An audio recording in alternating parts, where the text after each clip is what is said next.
The night was still.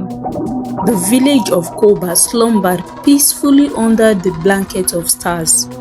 Malik, a young boy of 9 summers, was awoken by the frantic screams echoing through the quiet streets. He shook his little sister Amina. "Wake up! Something is wrong." They peered out the window to see torches blazing as a band of raiders on horseback charged into the village. Malik's father burst into the room, his face etched with fear. "Take your sister and run. Head to the caves in the dunes. We'll find you after it's safe." Malik grabbed Amina's hand and they fled into the chaos. All around them, homes were set ablaze, families torn apart. Their mother screamed for them as she was dragged away by the marauders. With tears blinding his eyes, Malik held his sister close and ran into the endless expanse of the desert night. The kids ran until their tiny legs could carry them no further, the haunting sounds of Koba fading behind them. Collapsing in the dunes, Malik pulled Amina into a tight embrace as her tiny body shook with sobs. He stroked her hair, trying to stay strong. "It will be okay, Amina. I won't let anything happen to you, I promise." But as the sounds rose over the dunes the next morning, the 2 orphans were truly alone. Their village was nothing but smoldering ruins. Their parents and any other survivors were nowhere to be found, captured or worse. The tender lives they knew were shattered. Malik knew their only hope was the mountain caves their father spoke of.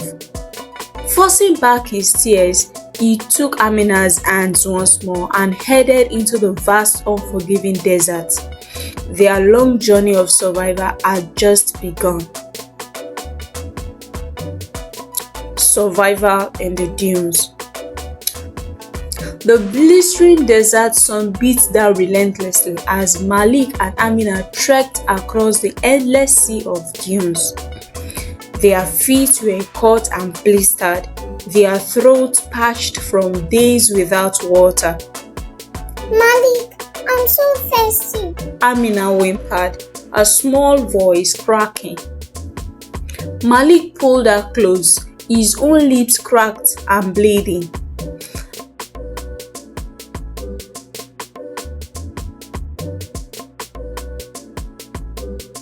But as the suns began to set, painting the dunes in fiery oranges and reds, hope was dwindling. Malik's shoulders slumped, burning from carrying Amina when she couldn't walk any longer. His ribs protruded, their few provisions long since gone. Then, like a mirage, Malik spotted a small oasis glistening in the distance. "Look, Amina, water!" He found renewed strength and half carried, half dragged the sister towards the life-saving pool. Dropping to their knees at the water's edge, they drank deeply, the cold liquid reviving them. Malik splashed the water on Amina's face, her cheeks regaining their rosy color. They refilled their pouches and collapsed under the shade of a lone palm tree. As Amina drifted to sleep, Malik kept watch. His gaze drifted across the serene oasis and up to the rocky cliffs rising in the distance. Those had to be caves, the thought. He wouldn't lose hope, not when they'd found water and salvation was so close.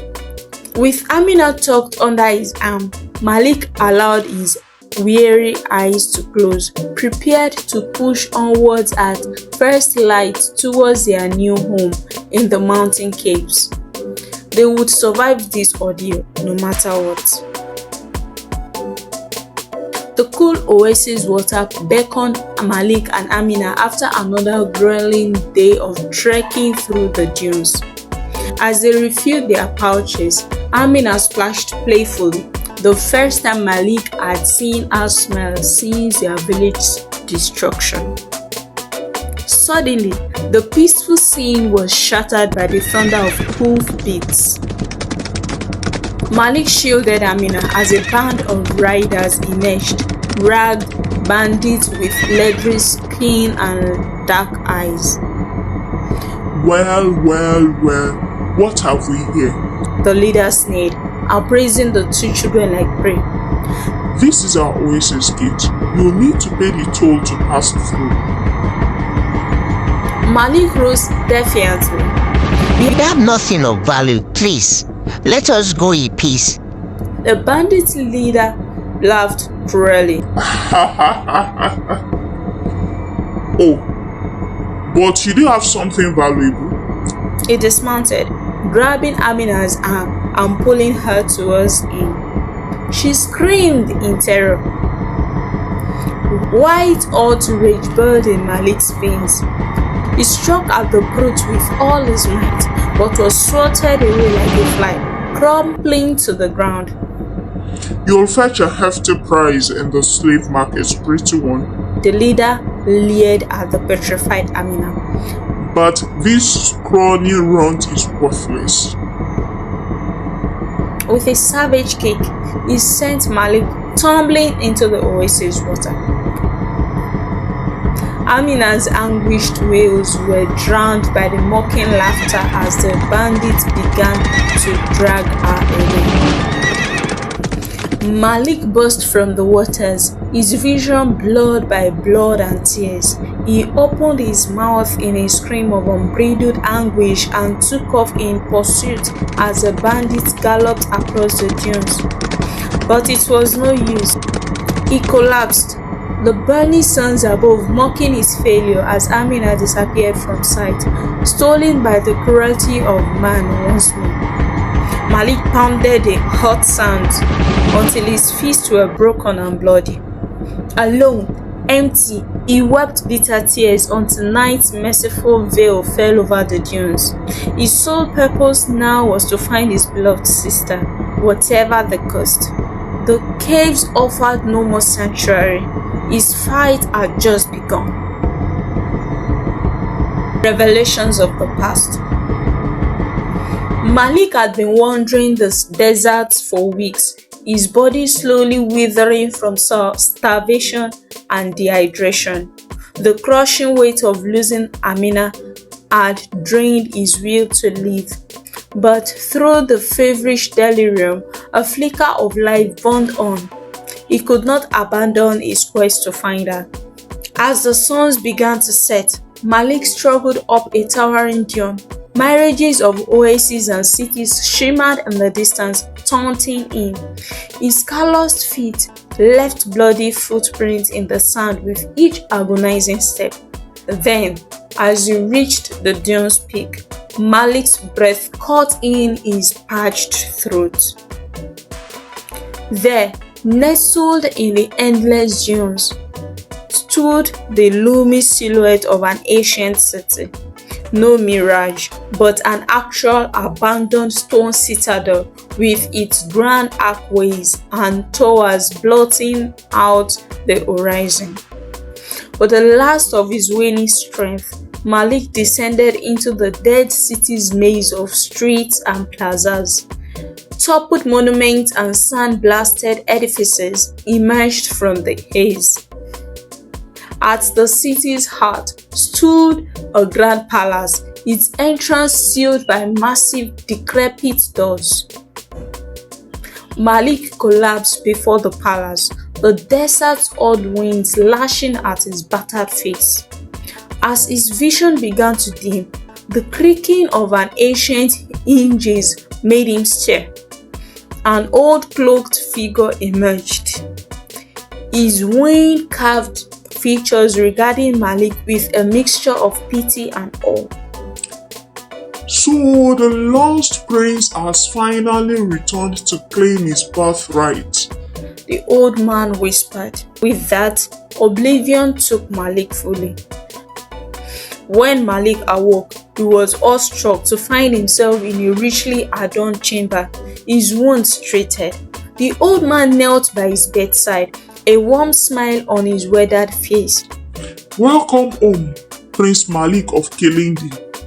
You have endured more than any child should to arrive at your noble destiny. Now, the truth can finally be uncovered, including how to rescue your sister from the clutches of evil. As the old vizier began to reveal the secrets of Malik's life, foundling, origins, and true birthright, a new fiery determination burned in the young prince's eyes. He would reclaim his identity, his kingdom, and at long last be reunited with Amina. For they were the lost heirs of the ancient kingdom of Kilindi, and the desert sand were about to witness their glorious return. Malik and Amina were born as royalty in the prosperous desert kingdom of Kilindi. Their father was the beloved sultan, fair and just. Their mother was the sultan's cherished wife, kind and generous.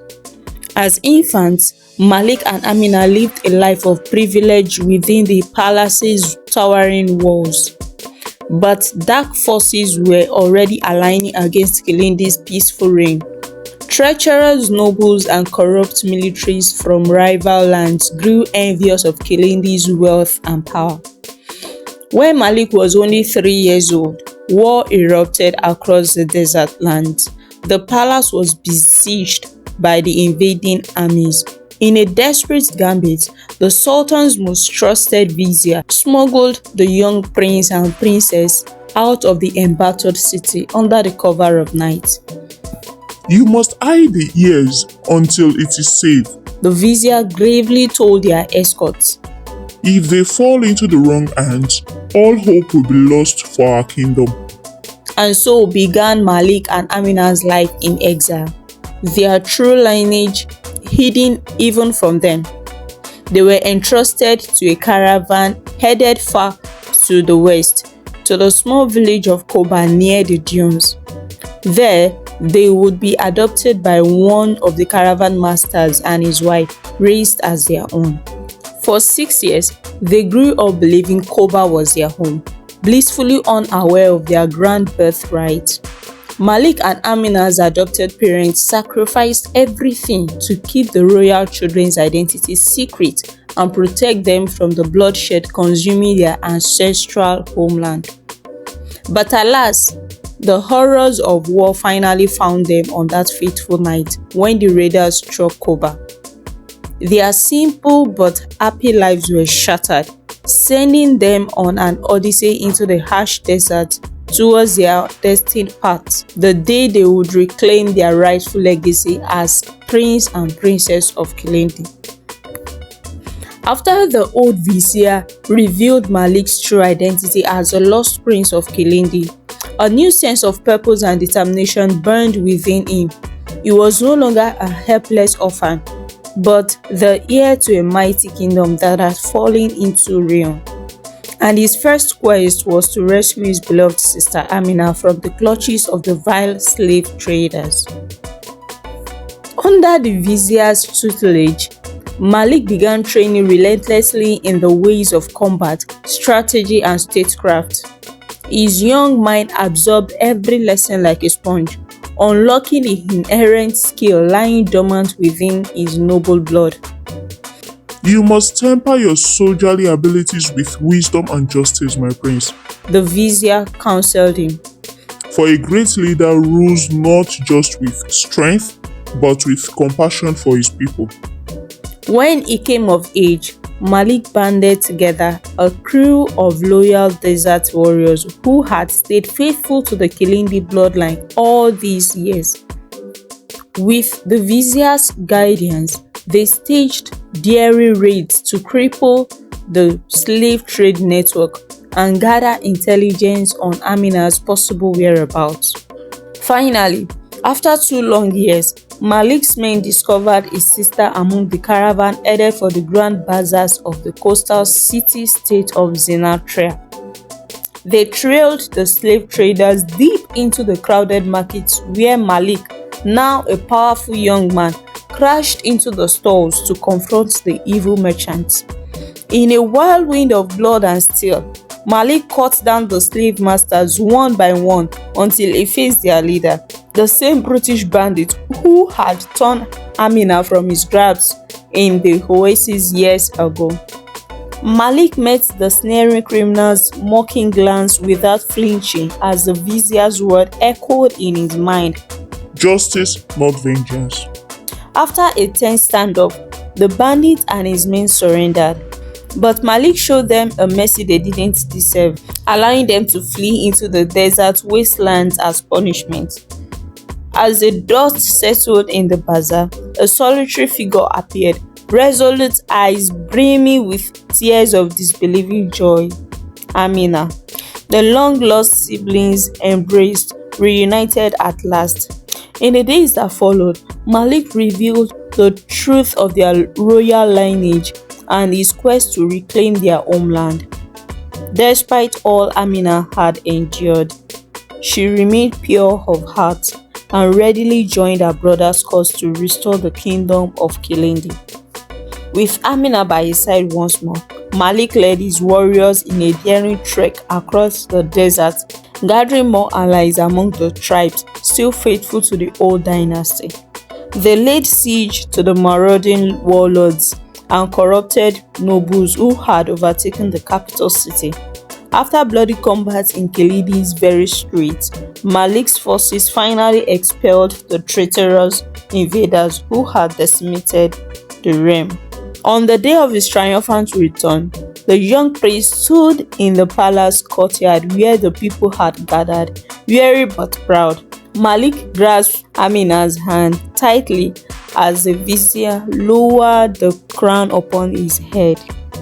In that moment, he made a solemn vow to the citizens of Kilindi.